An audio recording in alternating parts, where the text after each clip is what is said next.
네, 고맙습니다. 우리 하나님께서 저와 여러분들에게 주시는 말씀 사도행전 13장 4절에서 12절까지 말씀이죠. 신실한 신앙인은 살아가는 모습이 다릅니다. 이런 제목인데 말씀 전해질 때 하나님의 은혜가 함께하기를 원합니다. 자, 한 주간 편안하셨죠? 네, 감사합니다. 여러분들에게 또 건강한 모습 이렇게 뵙게 돼서 감사하고요. 네, 또 우리 주용이 또 허가영 함께 이렇게 또 신혼여행 잘 다녀와서 또 너무 또 감사하고 그렇습니다.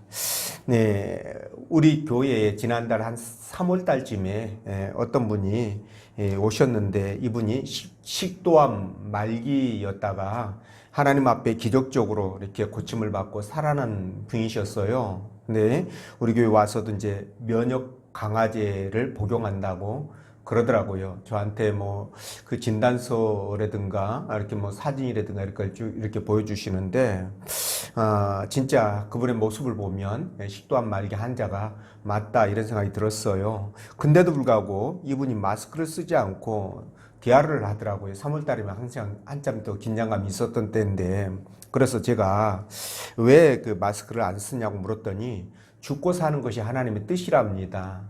그래서 제가 오히려 마스크를 써가지고 그분을 보호해드렸다니까요.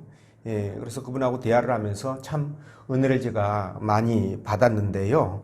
우리가 이 땅에서 얼마나 더 살지 모릅니다. 때가 되면 주님 앞에 이 땅을 떠나서 돌아가야 되는데요. 그때 주님 앞에 섰을 때 과연 우리 주님을 어떻게 만날 수 있을까? 네, 두려움으로 만날 것인지 아니면 기쁨으로 감사함으로 그분을 만날 것인지를 생각하면서 하루하루 최선을 다해서 살아가자 이런 다짐을 다시 한번 해보았습니다. 자, 여러분 일장춘몽 같은 다시 말해서 봄날의 그 꿈 같은 이 땅의 삶 이거 너무 연연하지 마시고요. 힘을 내서 여러분들이 주의 일을 감당하시면서 믿음으로 살아가시기를 부탁을 드립니다. 네. 자, 오늘 하나님께서 본문의 말씀을 통해서 다음과 같은 세 가지로 우리에게 은혜를 주셨는데 그 첫째가 바로 성령의 세밀한 음성을 들으며 행복하게 살아간다는 거예요. 어떤 사람이 신실한 신앙이니, 그죠? 두 번째는 끝까지 섬김으로 하나님과 사람들에게 인정을 받는다는 건데요. 누가 그렇다고요? 신실한 신앙이니. 예. 그리고 세 번째는 책망을 받으면 자기를 돌아볼 줄 아는 사람이라는 건데 누가 그렇다고요? 신실한 신앙이니. 그렇죠. 예. 예. 잘 따라 하시는 분들이 착하신 분들이에요. 네. 자, 여러분 우리가 예수 그리스도를 영접하고 구원받아서 이 땅에서 그리스도인으로 하나님 나라 백성으로 살아가는 사람들이잖아요. 그래서 우리는 이 세상 사람들과 다른 삶을 살 수밖에 없고 또 그렇게 살아야 됩니다. 자, 근데 세상은 그런 우리를 자기들과 다르다고 자기들과 다르다고 어떻게 합니까? 미워하고 그리고 핍박하고 그렇죠. 그럼에도 우리는 이 땅 삶 이후에 우리에게 다가올 새로운 세상을 기대하면서 어떻게 해야 된다? 끝까지 믿음으로 살아야 된다는 거예요.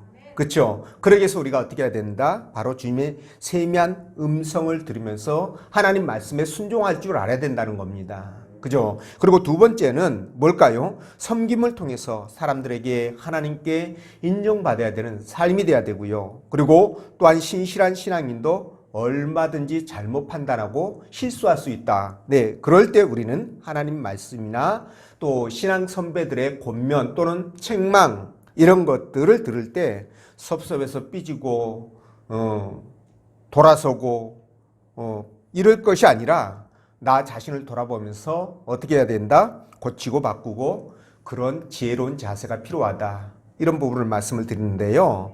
자, 그러면 오늘 본문의 말씀을 따라가면서 신실한 신앙인들은 어떻게 살아가고 있는지, 어떤 모습이 다른지 우리가 성령께서 들려주시는 하나님의 음성을 듣도록 하겠습니다. 자, 첫째로 성령의 세밀한 음성을 들으며 행복하게 살아가죠. 자, 본문 4절 말씀 함께 읽어봅니다. 시작.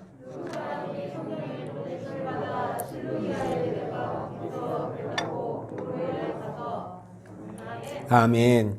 자, 안디옥 교회가 예배를 드릴 때 성령 하나님께서 저들에게 바나바와 사울을 따로 세워서 선교사로 파송하라는 성령의 음성을 듣습니다. 무슨 음성을 들었다고요? 성령의 음성을 들었습니다. 자, 이에 교회는 그 음성에 순종해서 기도하고 금식하면서 이 두 사람을 따로 세워서 선교사로 파송을 하죠. 자, 이들이 이제 선교 그 먼 길을 떠나야 되는데 여러 가지 준비들을 하겠지요. 그 준비가 마치자 실루기아라는 곳으로 내려가서 배를 타고 저기 구브로 섬, 거기에 도착을 하게 됩니다. 자, 이 과정에서 여러분 우리가 주의해야 될 것이 뭐냐? 이 과정에서 그들이 움직였던 그 모든 행동들 하나하나가 전부 다 뭐예요? 자신들이 계산하고 계획을 세우고 따지고 막 이렇게 해서 한 것보다 그들이 성령의 음성을 듣고 움직였다라는 이 사실 하나를 기억해야 된다는 겁니다. 자, 그러니까 저들은 매사에 성령의 음성을 듣고 움직였는데, 자, 그렇다면 여러분, 우리 예수 믿는 사람들은 왜 매사에 성령의 인도하심을 받아야 될까? 이 부분이거든요. 자, 왜 그럴까요? 그렇습니다. 성령 하나님은요, 우리 삶 전 영역에서 우리와 함께 하시면서 결국에는 우리를 선한 길로 인도하시기 때문에 그렇습니다. 예. 그리고 성령님은요, 우리로 하여금 예수 그리스도를 믿고 구원받게 해 주시고요. 뿐만 아니라 또 그분께서 우리에게 사명을 주셔서 하나님 나라 일꾼으로 그 사역을 감당할 수 있는 힘과 은혜를 주시기 때문에 그래요. 그리고 우리 삶 전체에서 세미한 부분까지도 그분이 간섭하시고 주관하신다는 것, 이것 때문에 우리가 성령의 음성을 들어야 되거든요. 예, 그렇습니다. 그래서 성령께서는요, 우리 삶 영역 속에서 아주 굵직굵직하고 큰 것들, 이런 것 중심으로 이렇게 움직이는 것이 아니라 아주 세세한 부분들까지, 작은 부분까지도 성령께서 관여하시고 개입하시고 인도해 가신다는 사실입니다. 자, 예를 들자면 우리가 살아가면서요, 순간순간마다 어떤 결정들을 해야 될 때가 참 많아요. 그죠? 예. 우리가 이제 하루 시작하면서 어떤 일을 먼저 해야 될 것인가, 이런 부분부터 시작을 해가지고 누구를 만나야 될지, 어디로 가야 될지, 그쵸? 그리고 어떤 물건을 사야 될지, 무엇을 입어야 될지, 무엇을 먹어야 될지, 심지어 양 갈래길이 나오면, 예, 이거 어디로 가야 될지, 여러분, 그때 여러분 어떻게 하십니까? 손바닥에다 침을 뱉어서 딱 쳐가지고 침이 튀는 방향으로 가죠. 네, 이것도 성령의 방법일 수 있어요. 예, 제비뽑기를 하나님이 주관하시듯이 춤 튀기는 것도 하나님이 주관하실 수 있다. 이건 아멘 안 하시네요. 네. 그러니까 매사에 우리가 이렇게 성령 하나님의 인도하심을 받고 살아야 된다는 거예요. 자, 그런데 이런 세세한 부분까지 그렇게 성령께서 인도하실까? 이렇게 의문점을 가질 수 있는데 그렇지 않습니다. 성령 하나님은요, 성령께서는 우리의 모든 것들, 아주 미세한 부분들까지도 섭리하시고 인도해 가신다라고 제가 여러분들에게 말씀을 드리는데 여러분들은 이걸 믿으셔야 됩니다. 진짜 믿으셔야 돼요.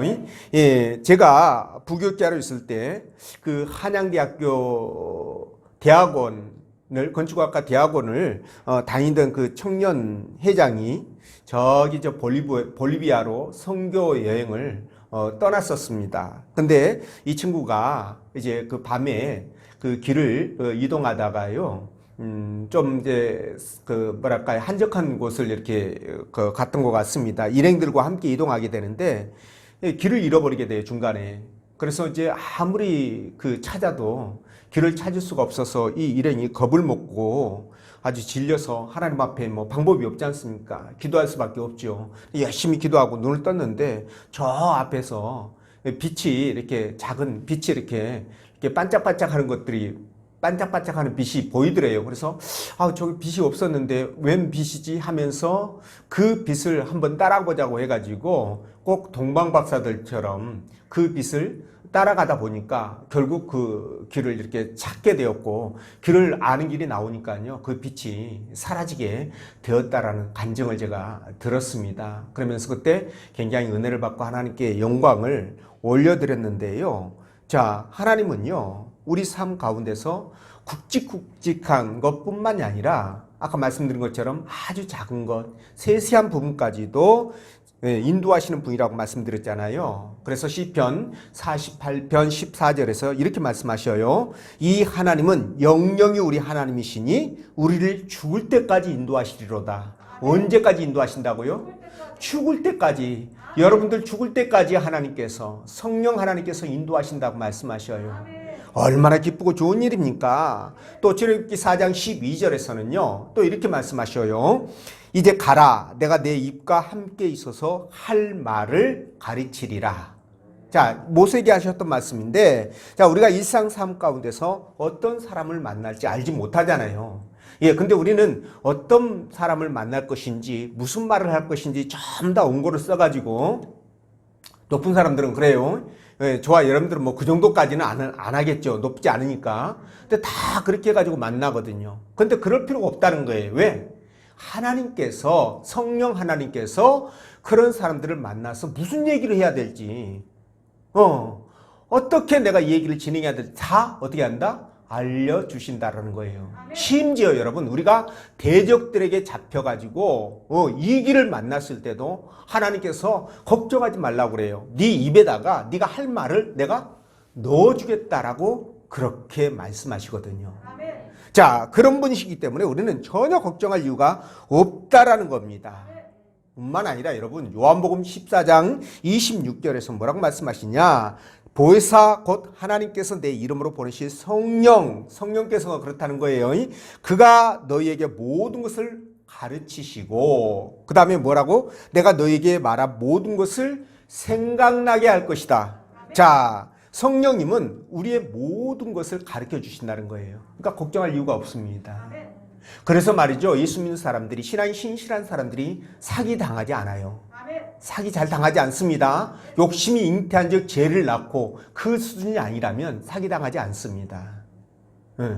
그리고 예수 믿는 사람들, 신앙이 신실한 사람들은요, 실수하지 않아요. 왜? 성령께서 인도해 가시기 때문에. 예, 특별히 다른 사람들하고 척지거나 원수지지 않습니다. 이런 삶이 가능해지는 거예요.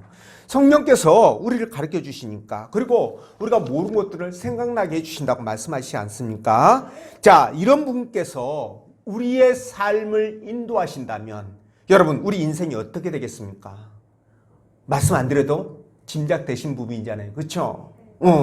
그러니까 여러분들, 우리가 삶 가운데서, 우리 일상 삶 가운데 살아가면서 성령의 그 음성, 세미한 음성을 들을 수 있어야 된다는 거예요. 들을 줄 알아야 된다는 겁니다. 자, 그러므로 여러분, 우리가 이 땅에서 실수하지 않고 하나님 나라 백성으로 신실한 삶을, 신앙인의 삶을 살기 위해서는 반드시 성령의 인도하심을 받으시라 라는 겁니다. 자, 그럼에도 불구하고 우리가 성령의 인도하심을 받지 못한다면, 그러니까 예수 믿는 사람들을 대상으로 말씀드리는 겁니다. 신앙을 갖고 믿음으로 살아가는 사람들이 성령의 인도하심을 받지 못한다면 어떻게 할까요? 매사에 하나님 뜻과는 상관없이 내 뜻대로 살겠지요. 그러다 보니까 좌충우돌, 넘어지고 엎어지고 실수하고 실패하고 울고 짜고 이런 일들이 일어날 수밖에 없어요. 또한 우리 성령님도 그런 우리의 모습을 보면서 근심하고 탄식한다고, 그러면서 그렇게 하지 않고 하나님의 뜻대로 말씀대로 살아가라고 기도하신다라고, 그렇게 그분이 로마서 8장 26절에서 말씀하셔요. 믿으시는지요? 자, 왜 그러면 성령께서는 우리가 그렇게 잘못된 행동, 하나님의 말씀을 벗어나서 내 생각과 마음대로 살아갈 때 왜 그분이 탄식하며 근심하며 우리를 위해서 기도하실까? 이유는 단 하나예요. 왜냐하면 우리는 누구의 자녀예요? 하나님 나라 자녀죠. 백성입니다. 그런 하나님 나라의 자녀가 인생을 실패한 대로 끝내버리면 될까요? 안 될까요? 안 되죠. 그렇기 때문에 우리에게 성공한 인생을 살아갈 수 있도록 해주기 위해서 노심초사 성령께서 우리 안에 계신 성령께서 우리를 지켜보시면서 근심하시고 탄식하시고 또 돕기 위해서 기도하신다. 이렇게 말씀하시는 겁니다. 자, 그렇다면 여러분, 우리가 성령의 음성을 듣기 위해서는 어떻게 해야 될까요? 어떻게 해야 될까요? 우리 마음 가운데 성령의 충만함을 덧입어야 된다는 거예요. 믿으시죠? 자, 내가 성령이 충만해야 하나님 음성에 민감할 수 있어요. 성령의 음성에 민감할 수 있습니다. 그래서 세미하게 말씀하시는 것도 포착해서 하나님이 나한테 이렇게 말씀하시는구나. 내가 이렇게 하기를 원하시는구나. 이걸 깨닫게 되고 그 뜻대로 우리가 순종해서 살아갈 수 있는 것입니다. 예, 믿으시죠? 자, 그렇다면 우리가 그러면 성령의 충만함을 받아야 됩니다. 목사님, 어떻게 받을 수 있습니까? 라고 질문할 수 있죠. 여러분, 어떻게 받아야 됩니까? 성령의 충만함을? 네, 그렇죠. 여러분, 대충 여러분들 마음속에서 그리고 있는 그대로 그렇게 하시면 되는 거예요. 그게 뭘까요? 오늘 3절 말씀을 보면 그들이 성령을 받을 때 어떻게 할 때 받았다고? 예배하며 금식할 때. 여기 주를 섬겨 그랬는데 섬겨가 예배하는 언어가 예배라고 말씀드렸습니다. 예배하며 금식할 때 성령의 음성을 들었고요. 또 사도행전 2장 4절에서는요. 그들이 함께 모여 전심으로 하나님 앞에 기도할 때 성령의 그 임하심을 그들이 강력하게 체험하게 됩니다. 여러분 인정하시죠? 그리고 사도행전 11장 44절에서요. 어떨 때 받느냐? 바로 베드로가 설교를 할 때 그때 성령이 임해서 그 말씀을 듣는 사람들이 충만함을 받게 돼요. 자, 이걸 보면 대충 답이 나옵니다. 어떻게 해요? 자, 예배와 기도 그리고 금식까지를 포함한 그 간절한 그 기도 이걸 통해서 성령의 음성을 세미한 음성을 듣고 살아갈 수 있다라는 거예요. 자, 이렇게 사는 것이 바로 진정한 신앙인의 모습, 신실한 신앙인의 모습이고요. 그리고 또 삶 속에서 큰 풍파 없이 복된 삶을 잔잔하게 살아갈 수 있는 비결입니다. 여러분 믿으시죠? 자, 그래서 여러분 주님의 음성을 우리가 들어야 되는데 주님의 음성을 듣는다? 자, 그걸 또 이것도 이렇게 문제네. 어떻게 들어? 누가 얘기해 주나? 누가 얘기해 주나요? 예, 얘기해 줍니다. 얘기해 주긴 해 주는데 우리가 여러분들 제가 옆에서 이렇게 예를 들어서 주나 그러면 주니도 듣고 여러분도 다 듣죠. 이렇게 얘기하지 않습니다. 하나님은 어떻게 할까요? 우리 내면 속에 우리 마음으로 그죠? 내면 가운데 그분의 음성을 들려주시는 거예요. 예, 그래서 그 음성을 우리가 듣게 되는데 예를 들어 볼까요? 성경에서 사도 바울 아시죠? 이 사울이 다메섹으로 예수 믿는 사람들을 잡아다가 가두기 위해서 출동했습니다. 지금 다메섹까지 먼 길이에요. 예루살렘에서 다메섹까지는 이제 글로 가는 길에 다메섹 가까이에 이르렀을 때 공중으로 임하신 우리 주님을 보게 됩니다. 그때 주님께서 사울을 부르죠. 사울아, 사울아, 왜 네가 나를 핍박하느냐 그러잖아요. 근데 여러분 그 음성을 말이죠. 누구만 들읍니까? 사도 바울만 들어요. 사울만 듣습니다. 주변에 있는 사람들은 아무도 듣질 못해요. 오직 사도 바울만 그 음성을 들어요. 또 성전에서 사무엘이 잠을 잘 때 어릴 때부터 성전에 있었습니다. 근데 그때도 하나님이 부르시네. 근데 이 사무엘은 그 음성을 듣고 혹시 엘리 제사장이 불렀나 해가지고 그한테 가가지고 저 불렀어요 하니까 안 불렀대. 두 번째도 안 불렀대. 세 번째 그러니까 엘리 제사장이 그때야 하나님이 쟤를 불렀구나라고 하면서 이제 일러주게 되죠. 그때도 엘리 제사장은 못 들었어요. 누구만 들었어? 사무엘만. 그래서 여러분 하나님이 우리를 부르실 때 누구야 아무개야 그러지 않고 여러분 우리가 말씀을 들을 때요. 여러분들이 오늘도 말씀 듣지 않습니까? 그렇죠? 근데 이 말씀 속에서 여러분들에게 이렇게 탁 치는 부분이 있어요. 그게 강하게 음성을 들려주시는 경우도 있고 세미하게 음성을 들려주시는 부분이 있습니다. 그럴 때 여러분들이 그 음성을 붙드는 거예요. 그리고 여러분들이 말씀을 읽을 때에도 역시 마찬가지로 그 말씀 속에서 강하게 우리에게 울리는 말씀이 있거든요. 그 말씀 붙잡는 겁니다. 하나님께서 이 말씀을 나한테 주시는구나 라고 깨닫고 그 말씀을 붙들고 그 말씀에 순종하는 겁니다. 그리고 여러분들이 찬양할 때 기도할 때 그때 어떻게 한다? 하나님께서 그걸 통해서 마음속에 굉장히 이렇게 뭐랄까요? 벅찬 감동, 기쁨 또는 어떤 소명 이런 것들을 주시거든요. 그걸 붙드는 거예요. 이게 바로 하나님의 음성을 듣는 것입니다. 자, 그렇게 하나님의 음성을 듣고 그 말씀에 순종하면서 믿음으로 살아가면요, 그게 신실한 신앙이고 또 그걸 통해서 하나님께서 복을 주시는 거예요. 그래서 여러분들이 그런 복들을 받아서 풍성하게 누리시기를 주의 이름으로 축원드리고요. 두 번째, 자, 끝까지 섬김으로 하나님과 사람들에게 인정을 받았는데 누가 그랬다고요? 신실한 신앙이니. 예, 그렇습니다. 자, 본문 5절 말씀 한번 읽어봅니다. 시작.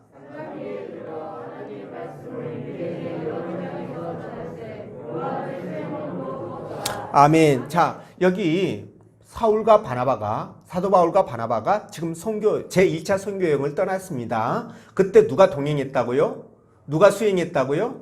예, 여기에 요한이 수행했더라 그랬는데, 이 요한이라는 말은요, 히브리식 이름이고, 여러분, 여기 로마식 이름으로 마가라는 이름이 또 하나 있어요. 그래서 요한이라고도 부르고 마가라도 부르고. 여러분, 이제 애국에서 많이 이제 사시는 분들은요, 한국 이름 말고 또 애국 이름이 하나씩 있잖아요. 예. 그거와 똑같다고 생각하시면 됩니다. 그래서 제가 여러분들에게 마가라고도 불렀다, 요한이라고도 불렀다 그러면은 헷갈리지 마시고, 아, 한 사람, 그 사람이 그 사람이구나, 이렇게 생각하시면 돼요. 자, 그래서 이 요한이라는 사람이요, 예루살렘 교회에서 원래 바나바와 함께 신앙생활을 하다가, 이 바나바의 생길입니다. 누이 동생이란 얘기예요. 생길인데 함께 이게 안디옥 교회로 가서 거기서 사역을 합니다. 자, 그러다가 이제 선교 여행까지 동참하게 되는데, 근데요, 무슨 일인지 모르겠는데 이 구브로를 거쳐서 또 배를 타고 저기 터키의 안탈리아, 그때 당시 지명은 버가입니다. 현재는 안탈리아, 거기에 도착했는데 갑자기 마음이 변해가지고요, 선교 여행에서 이탈해가지고 예루살렘으로 그냥 돌아가 버려요, 이 마가라는 사람이. 자, 그런데 그렇게 배신 때리고 왔잖아요, 그쵸? 예. 그런데 말이죠, 어쩐 일인지 성경에서는요, 이 마가의 이름이 자주 등장합니다. 사도 바울이 나중에 그를 자기에게 매우 유익한 사람이라고 그렇게 말했고요. 또 베드로도 뭐라고 그랬냐면 그는 나의 귀한 영적 아들이라고 그렇게까지 얘기를 합니다. 그러니까 이걸 보면은, 아, 마가가 마지막 끝까지 일단 배신 때리고 예루살렘으로 갔지만 그곳에 가가지고 분명 저는 이렇게 생각해요. 하나님 앞에 기도했을까요? 안 했을까요? 했습니다. 그때 마가의 마음속에 하나님이 분명 이렇게 말씀했을 거예요. 야, 마가야, 너 그거 선교여행 그렇게 힘들다고 그 배신 때리고 너 돌아왔니? 너 곧다우로 하면 안 돼? 이렇게 했을까요? 안 했을까요? 분명히 했을 거라고 생각해요. 그래서 거기에서 그 음성을 듣고 마가가 깨닫고 돌아서게 되죠. 그래서 다시 열심히 복음을 전하고 정말 뭐랄까요, 이 사역에 매진을 하게 됩니다. 그래서 끝까지 그가 죽을 때까지 매진하게 되는데, 나중에 그 유명한 그 역사가였던, 유대 역사가였던 요세푸스 아시죠? 이분이 얘기하기를 알렉산드리아의 주교가 되었다라고 그렇게 전하고 있거든요. 그러니까 그럴 정도로 이 마가는 상당히 교회사에서 중요한 역할을 감당하는 사람으로 그렇게 남게 됩니다. 자, 그런데요, 자, 이런 것을 봤을 때 우리가 아까 말씀드린 것처럼 하나님의 음성이 오면 그게 책망이든 칭찬이든 일단 뭡니까? 우리에게 음성이 들리면 그 음성에 순종할 수 있어야 된다는 거예요. 이 마가처럼. 우리가 하나님의 음성을 여러분 무시하면은요, 음성이 점점 여러분 들리지 않습니다. 그러면 어떻게 될까요? 예배를 드려도 형식적인 예배가 될 수밖에 없고요, 말씀을 읽어도 찬양을 해도 여러분들 마음은 강팍한 심령이 놓아지질 않아요. 그러니까 여러분들이 그런 식으로 되면 어떻게 될까요? 마음이 이제 굉장히 굳은 땅이 되어가겠죠. 그러면 그 땅을 기경하지 않는 한 절대 씨앗이 뿌리를 내리지 못합니다. 그렇게 되다 보면 완악해지고 강팍해지게 돼요, 내 마음이. 그래서 결국은 하나님을 떠나게 될 수밖에 없거든요. 이건 뭐 딱 정해진 수순이에요. 그 과정에서 사단이 역사하겠죠. 자, 이런 부분들이 있기 때문에 여러분, 우리는요, 진짜 이런 그 음성이 들려면 즉각적인 순종이 있어야 된다. 이런 말씀을 드리고, 자, 그리고 여기에서 우리가 느낄 수 있는 것이 뭐냐? 우리 실수할 수 있다는 거예요. 누구나 신실한 믿음의 사람이라 할지라도 저도 실수하고 잘못할 수 있습니다. 그런데 그럴 때 어떻게 해야 될 것인가? 빨리 하나님의 음성을 듣고 회개하고 하나님 앞에 돌이키면 되는 거예요. 오늘 마가처럼. 그래야 우리가 하나님 앞에 끝까지 신실한 믿음으로 살아남을 수 있는 것입니다. 그리고 여러분, 이렇게 마가가 말이죠, 오랜 세월 동안 정말 주의 종도를 잘 섬겼구나, 제자들을 잘 섬겼구나, 이런 부분들을 알 수 있지 않습니까? 그렇죠? 근데 이렇게 남을 섬기는 것이 이렇게 쉬운 문제가 아니에요. 내가 결단하고 이제 섬겨야 되겠다, 내가 형제들을 사랑하고 봉사하고 헌신하고 주님 앞에 열심히 그렇게 신앙생활을 해야 되겠다, 이렇게 말하고 그걸 끝까지 가지고 가는 사람이 흔치 않다는 겁니다. 옛날에는 작심삼일 이런 말 했잖아요. 요즘은 작심삼일요, 글쎄요, 작심 교회 문 나가기 전까지 이렇게 되나요? 마음이 너무 바뀌어요, 여러분. 너무 바뀌어요. 아니, 결단하고 한번 마음 먹으면 밀어붙여야죠. 이 마가처럼 말입니다. 근데 그렇게 수시로 바뀌면서 이랬다 저랬다 해버리면 하나님이 혼동스러워가지고 이름을 잃어버릴 것 같아요. 그 사람 이름을. 혼동이 와서. 제 이름이 뭐더라? 하나님이. 그러면 안 되잖아요. 그렇죠? 그럼 또 이단이라고 그러려나요? 여러분들은 무슨 의미인지 아시겠죠? 자, 그래서 우리가 진짜 형제들을 섬기고 하나님과 사람 앞에 인정받기 위해서는요, 어떻게 해야 된다? 끝까지 꾸준히 섬기되 고객이 뭐 할 때까지? 고객이 오케이 할 때까지. 어디 저기에서 나온 것 같은데, 어디 선전 그런 데서, 그죠? 예. 고객이 오케이 할 때까지 우리가 섬겨야 되는 거예요. 여러분도 이해하시죠? 인정하시죠? 마태복음 20장 26절 27절에서 이렇게 말씀합니다. 너희 중에 누구든지 크고자 하는 자는 너희를 섬기는 자가 되고, 너희 중에 누구든지 으뜸이 되고자 하는 자는 너희의 종이 되어야 한다. 이렇게 말씀하시는데요. 자, 으뜸이 되려면 먼저 뭐가 되라고요? 종이 되라. 으뜸이 되고 싶으면 뭐가 되라? 종이 되라. 그렇습니다. 처음에 여러분들이 소리가 안 나온 거 보니까 종이 되기 싫은가 봐요. 예. 근데 여러분, 으뜸이 되려면 종이 되라는 거예요. 왜 종이 돼야 될까? 제가 이 말씀 준비하면서 아무리 고민해도 답이 안 나오는데 이 정도 답이 나옵니다. 자, 오랫동안 섬긴 후에 으뜸이 되면 그게 결코 흔들리지 않고 영광의 자리에 서게 된다라. 이것밖에 생각이 안 나더라고요.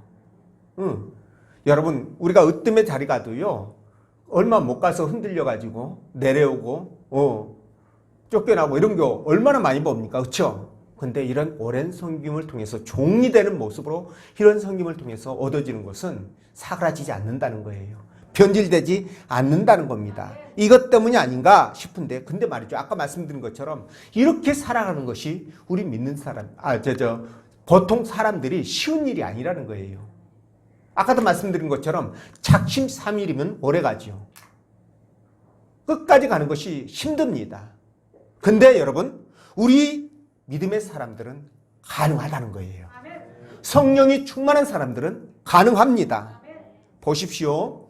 주님도 이 땅에 오셔가지고 그분이 33년을 살다가 가셨는데 그 기간 동안 어떻게 했어요? 죄인들과 함께 그들을 섬기고 함께 사셨어요.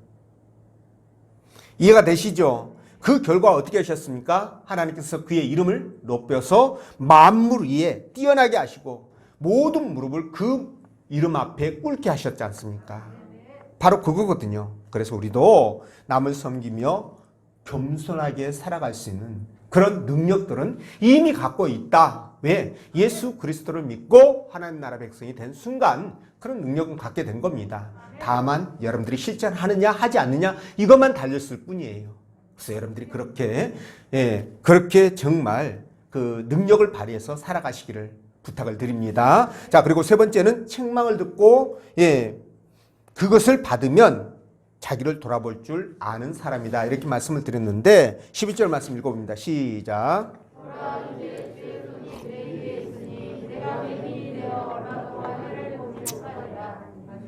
아,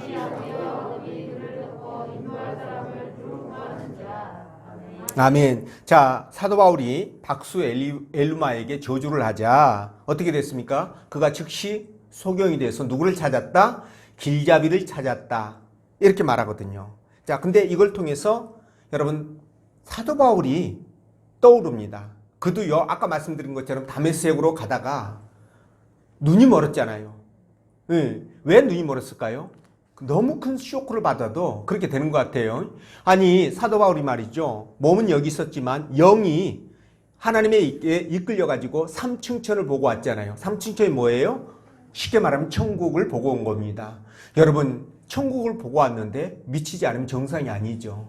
소경이 안 되면 정상이 아닙니다. 그래서 그도 충격을 받고 소경이 되어가지고 그 옆에 있는 어떤 사람이 그를 붙들고 다메섹 성내로 데리고 들어갔던 적이 있어요. 자, 이런 것을 보면서 이제 뭐냐, 참 우리가 안타까운 것이 뭐냐면 그때도 사도 바울이 되기 전에 예수님을 만나기 전에 이 사울도 그렇고요, 이 박수 엘리마도 그렇고요, 자기들이 세상에서 최고인 줄 알았어요. 네, 뭐든지 다 할 수 있다라고 생각했습니다.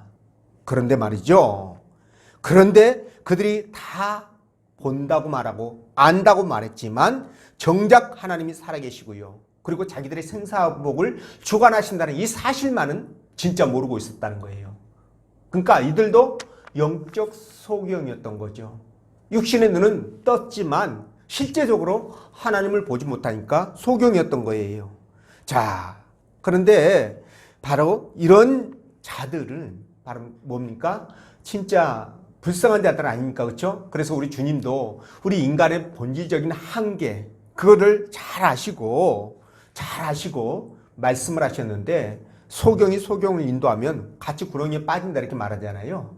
예, 이 말씀이에요, 여러분.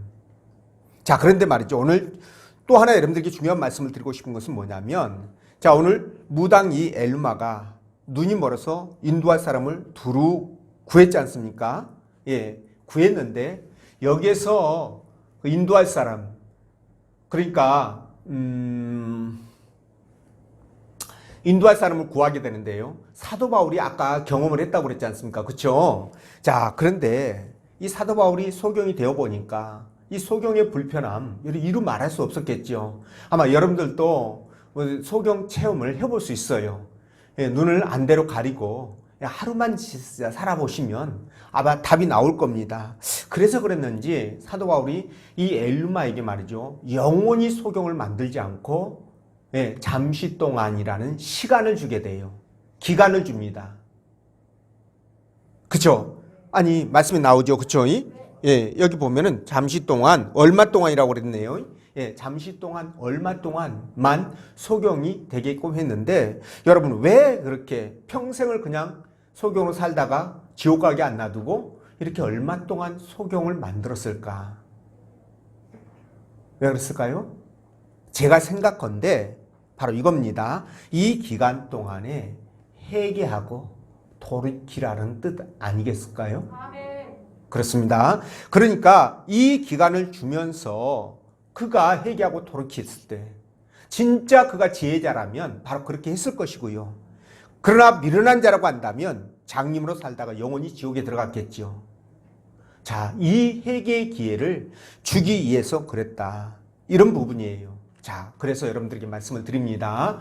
우리가 진정 예수 믿고 거듭난 주의 백성이라고 한다면, 정말 지혜로운 사람이라고 한다면, 여러분 권면이나 책망 이런 것들을 들을 때 여러분 깨닫고 돌이킬 수 있어야 됩니다. 네. 자, 근데 지금 이 세상이 너무 이상해져서 그런지 몰라도 이 교회 안에서까지 이 책망이 통하지 않습니다. 책망은 고사하고 권면도 못합니다, 여러분. 뭐 여러분들 자신이 한번 돌이켜보면 잘 이해가 될 겁니다. 그러니까 목회자가 말이죠, 잘못하고 신앙생활 이렇게 하면 안 된다 해가지고 불러서 이렇게 얘기를 하면은요, 제 경험치고 그렇게 얘기를 하면 열의 9은요 다 이렇게 그냥 꿍 해가지고 섭섭하게 생각해서 시험에 드는 경우를 제가 봤어요. 그러니까 지금은 이제 이런 말도 못하죠. 그래서 교회에서 여러분 책망이 사라진 지 오래됐습니다. 아무리 못해도 못한다는 소리 안 하죠. 잘하라고 이렇게 하면 안 된다. 그렇게 얘기를 하지 않습니다. 그만큼 사람들이 은혜가 메말랐고 심령이 강팍해졌다. 이런 뜻이기도 할 텐데 여러분 목회자가 얘기하면 그 얘기를 순종하고 따랐을 때 복이 되겠죠. 하나님 앞에 그게 복이 됩니다. 그런데 그걸 그렇게 받아들이지 못하다 보니까 어떻게 돼요? 결국은 교회를 비난하고 목회자를 비난하게 되고 그래서 교회를 떠나는 경우들을 많이 만나게 되는데요. 자, 이런 풍토가 언제부터 그렇게 됐는지는 모르겠지만 상대방을 이해하지 못하고요. 그저 신앙인으로서의 어떤 모습으로 신앙생활을 해야 될지를 그것도 알지 못한 그런 결과가 아닌가 이런 생각을 해봐요. 그래서 이런 이기적인 그런 모습이 오늘 이 시대의 모습이 아닐까. 그러나 저와 여러분들 우리 교회 식구들은요. 이런 모습에서 벗어나서 진정 하나님이 기뻐하는 그런 신앙인의 모습을 갖춰가길 원합니다. 여러분 완벽한 사람 없습니다. 우리는 항상 실수하고 또 이렇게 넘어지고 엎어지고 그렇습니다. 자, 그러나 그럴 때마다 여러분 우리가 신앙이라는 모습을 기억하고요. 하나님 앞에 바르게 세워져야 됩니다. 그래야만이 우리가 온전하게 하나님 앞에 신실한 모습으로 끝까지 그렇게 달려갈 수 있기 때문에 그렇죠. 그래서 성경은요. 책망을 듣고도 하나님의 말씀을 받고도 돌이키지 않는 자를 목이 곧은 백성이라고 얘기하죠. 자, 그러면 여러분들은 지금 내가 하나님 앞에 지혜로운 자처럼 말씀을 듣고 세미한 음성을 듣고 돌이켜서 하나님의 뜻을 순종하는 사람인지 아니면은 목이 곧은 백성인지 여러분들이 한번 스스로 점검을 해보시기 바랍니다. 그래서 여러분들이 진정 하나님 앞에요 신실한 신앙인으로서 내 신앙 잘 점검하고 간수하고 그래가지고 어떤 일이 있어도 여러분들이 신앙인답게 그렇게 삶 가운데서 하나님 기뻐하는 삶이 되시기를 주의 이름으로 축원드립니다. 기도합니다.